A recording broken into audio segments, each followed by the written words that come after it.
Demain matin sur France 2.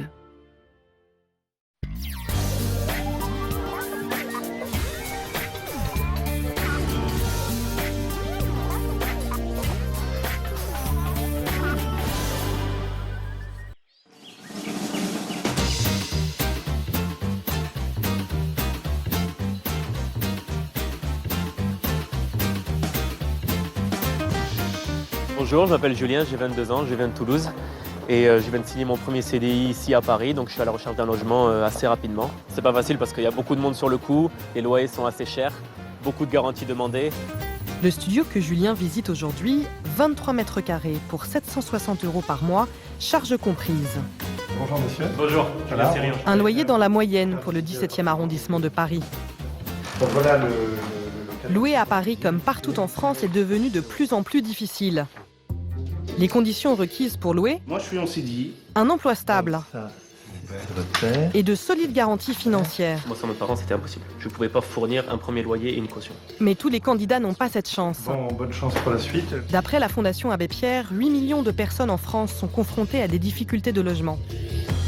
Alors quelle solution ? En France, on n'a pas assez de logements, on ne construit pas assez, et c'est pour ça que les prix montent.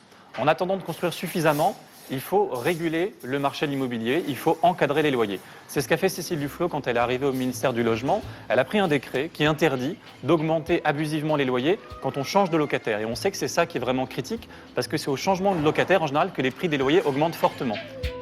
La loi Allure, votée prochainement, permettra de faire baisser les loyers qui dépassent de plus de 20% le loyer de référence au mètre carré. D'autres pays européens ont déjà mis en place des mesures d'encadrement des loyers. À Munich, par exemple, la ville allemande où les loyers sont les plus chers, le loyer moyen est de 9 € par mètre carré. À Paris, il est de 24 €. Autre nouveauté, la garantie universelle des loyers.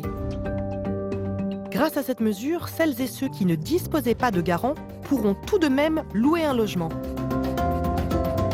La garantie universelle des loyers permettra d'apaiser les relations entre propriétaires et locataires en les protégeant contre les coups durs de l'existence dont nul n'est à l'abri. Le locataire ne sera pas laissé seul lorsqu'il est frappé par un accident de la vie.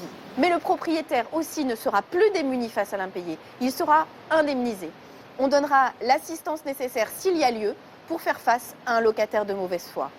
Vous l'aurez compris, la GUL est une avancée législative majeure parce qu'elle défend des principes de justice et les ancre dans la réalité de la vie quotidienne. Une politique du logement ambitieuse, c'est aussi le soutien à la rénovation énergétique des bâtiments. Pour que les logements consomment moins d'énergie et pour faire baisser le montant des factures. Après rénovation, certains logements consommeront jusqu'à 50% d'énergie en moins. Plusieurs dispositifs d'aide et subventions peuvent soutenir le financement des travaux. L'éco-prêt à taux zéro et le crédit d'impôt développement durable, accessible à tous. Et 2 primes exceptionnelles, l'une pour les ménages aux revenus moyens et l'autre réservée aux ménages les plus modestes. On ne le dit pas assez, mais l'Europe finance aussi la rénovation thermique des logements. Et les nouveaux bâtiments consommeront beaucoup moins d'énergie. Tout ça permettra de réduire la consommation d'énergie et donc votre facture.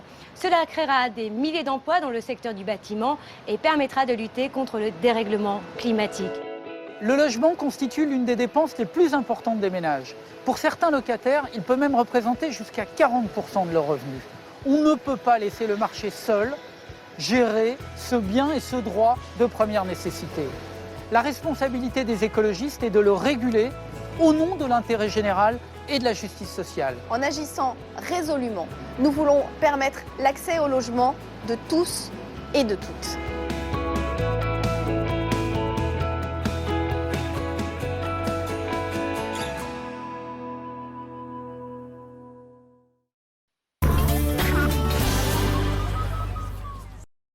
Ça m'angoisse, les 30 ans et tête de boulevard. Ça se trouve, ils vont pas nous reconnaître. C'est reparti comme en 83. Samedi soir, Philippe Bouvard rappelle ses complices du théâtre pour une grande soirée d'anniversaire. Mais quel pied! Muriel Robin, Michel Bernier, Chevalier Las Palais, Laurent Baffy et bien d'autres, ils ont tous répondu à l'appel. Sexuellement, tu es en état de marche. Oh, mais bien sûr! Mais c'est le problème de l'occasion.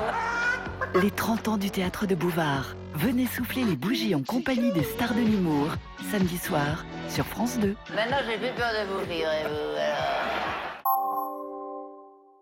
Partagez une belle soirée sur France 2 avec 1851 Grand Arabica de Legal-Legout.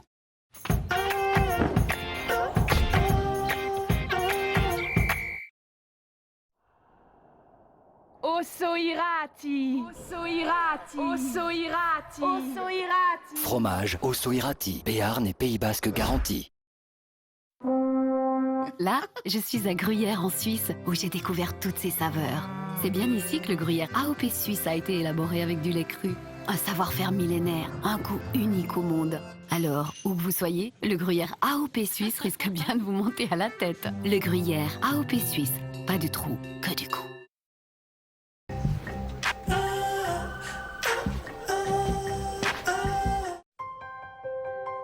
Aux portes de chez nous, ils vont vous entraîner dans la plus extraordinaire des aventures. À travers leurs yeux, la France révèle sa vraie nature.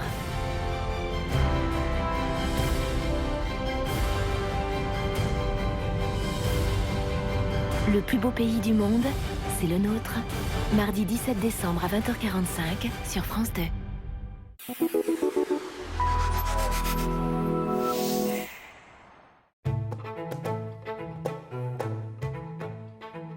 Au commencement, je ne sais pas que j'ai un corps, que mon corps et moi, on ne se quittera jamais. Je ne sais pas que je suis une fille et je ne vois pas le rapport entre les deux. J'avais envie d'écrire un livre qui soit une traversée de l'existence, presque d'un bout à l'autre, et qui se pose la question de la construction de soi et de soi dans la peau de quelqu'un qui est une fille. Donc la question du féminin. Il y a d'abord ce corps, donc, auquel on ne prend pas garde au début. Oui, on n'y prend pas garde parce qu'au début, il vous est donné, il est extérieur. C'est la raison pour laquelle le livre s'appelle « Avoir un corps » et non pas « être un corps ». Et ce corps-là, il va falloir pas mal d'années pour apprendre à l'accepter, à l'apprivoiser, le faire sien, jusqu'à ce que la tête et le corps soient véritablement ensemble. Il y a ce que vous décrivez magnifiquement là, les premières fois du corps. Les premières fois m'ont passionnée parce que je me suis rendu compte que l'existence n'est qu'une première fois renouvelée jour après jour. Donc la première fois où on a une piqûre dans les fesses, la première fois où on va voir son cousin tout nu dans sa chambre, la première fois où on va être en contact avec un amoureux, la première fois où le ventre fait mal parce que l'amoureux vous manque, etc., etc. Et il y a aussi le corps parfois niais, le corps qui exulte, effectivement, le corps qui subit le deuil, comme vous l'avez subi. Voir comment cette traversée avec le manque de l'autre, avec le lien à la solitude et à finalement l'abstraction, comment le corps peut se vider du corps de l'autre et comment il peut se remplir de la présence de celui qu'on aime. Avoir un corps de Brigitte Giraud, un livre sélectionné pour le prix roman France Télévisions 2013.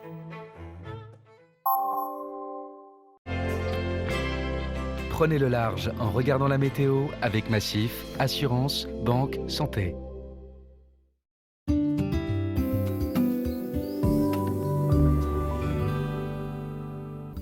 Bonjour à tous, voici un petit point météo des Dom-Tom qui va nous faire oublier les températures hivernales en France.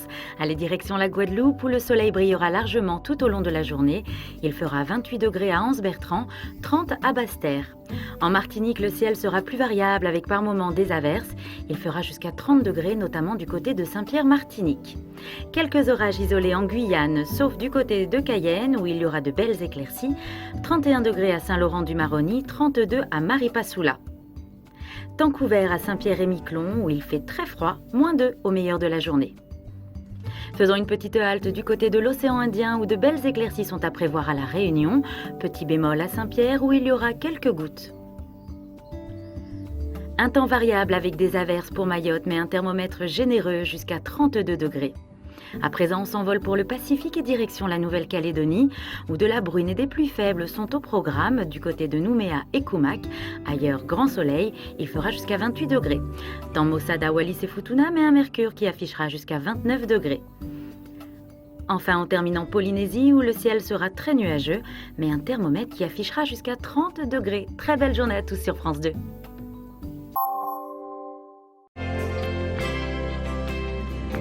C'était la météo avec Massif, assurance, banque, santé.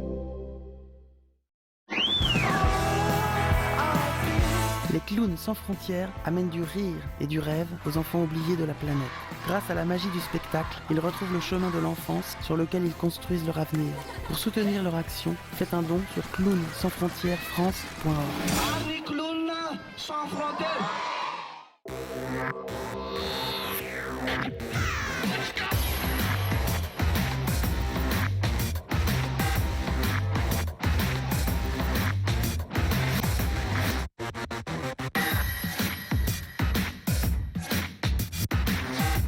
Au Danemark, championnat d'Europe en petit bassin. Pour vaincre, il n'y a pas que la taille qui compte. Dès jeudi sur France 2.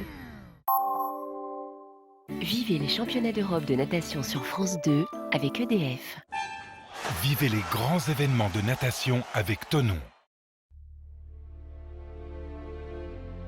Demain, une matinée exceptionnelle. France 2 bouleverse ses programmes pour retransmettre l'hommage international à Nelson Mandela. En direct du FNB Stadium, vivez cet événement avec les grands de ce monde. Chefs d'État ou de gouvernement, artistes venus de tous les continents se sont donné rendez-vous à Johannesburg pour dire adieu au prix Nobel de la paix et grands combattants de la liberté. Cérémonie d'hommage à Nelson Mandela, l'adieu de la planète, au père de la nation sud-africaine, demain matin sur France 2.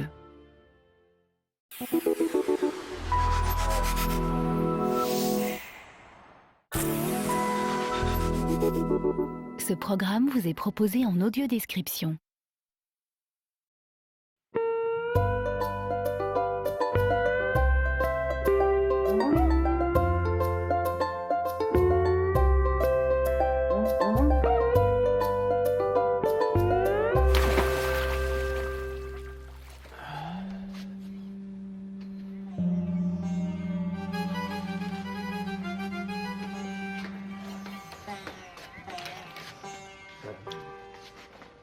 Je cherche ma foi. Bébé, je comprends pas là. Je me rappelle plus en quoi je croyais avant mon AVC. Alors je cherche. Ah d'accord, non mais t'es catho comme tout le monde. Ah bon? Mais je savais pas qu'on était tous catho. Je me demande si je croyais pas en Saint Bouddha. Bouddha, un saint, t'es sûr? Ou alors en Jésus Krishna. Caro, Jésus était juif, pas Krishna. Et c'est lui qui a lancé le christianisme. Et Judas le judaïsme. Alors je crois que tu vas un petit peu vite à la synthèse là. Je comprends pas, il était juif ou pas? Oui, mais c'est Moïse qui est à l'origine du judaïsme. Il était juif? Et égyptien. Un Égyptien qui lance le judaïsme. Un juif qui lance le christianisme. Qui est-ce qui a lancé l'islam alors? Mahomet. Il était juif? Ah non, lui c'est sûr il était pas juif. Mais t'as pas pris des cours de caté quand t'étais petite? Si, bien sûr que si, puisque c'est là que j'ai appris à faire le ramadan. Ah mais non, Caro, ça c'est pas possible. Hein. Le ramadan c'est pour les musulmans. Donc je suis musulmane. Bah ça dépend, tu manges du porc? Jamais pendant Shabbat. Ouh là là, ça devient compliqué. Bah explique-lui toi aussi, t'as peut-être une chance de convertir quelqu'un. Il vous dit quoi votre calife? C'est pas un calife, un culte, c'est un imam. Je comprends plus rien. Moi tout ce que je voulais c'était juste avoir une vie plus spirituelle. En même temps tu sais ma chérie, la religion c'est l'opium du peuple. Karl Lagerfeld. Oh non, ça c'est Karl Marx. Ah oui mais moi je connais pas tous les apôtres.